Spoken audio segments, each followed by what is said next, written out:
She was stunningly beautiful but never dared to look in the mirror because she could see the devil in the mirror. But her husband Kevin was even more awesome. He had a father even the devil feared. And Kevin came here today to kill his father. Fuck you!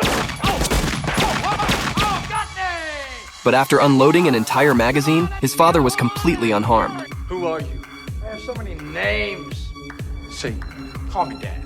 Before meeting Satan, Kevin was the top lawyer in town, won 63 consecutive cases without a single loss. But today, he faced his toughest challenge yet. A high school teacher had called a girl into his office after school. Then he made her play cards with him. As the teacher's defense attorney, Kevin initially believed he was wrongly accused. But during the girl's testimony, the teacher reenacted the crime right in front of everyone. Kevin caught it, and he immediately knew this monster had done it. Under Kevin's gaze, the teacher quickly put on a facade of innocence. Kevin immediately requested a recess, but the monster followed him outside, claiming the girl was lying, but Kevin coldly told him to take his filthy hands off. Kevin angrily found himself stuck in a moral dilemma. If he defended the teacher, he'd betray his conscience, but dropping the case would end his winning streak, potentially wrecking his career. As Kevin struggled to decide, a journalist sitting in the gallery mocked him. The evidence was overwhelming, and there was no way Kevin could win. This was the first time Satan met Kevin, but Kevin clearly didn't recognize Satan. Fueled by Satan's taunts, Kevin decided to fight for his reputation. In his defense, the teacher became a dedicated educator who shaped young minds. Yet the girl was painted as a delinquent troublemaker. She secretly spread rumors about the teacher, even drew a cartoon of him as a giant pig and passed it around the class. Under Kevin's relentless arguments, the teacher was declared not guilty. As Kevin basked in his victory, a man approached him. The man invited Kevin to take on a case in New York. Win or lose, the pay would be astronomical. Kevin thought it was a joke and didn't take him seriously. But then the man pulled out a massive check,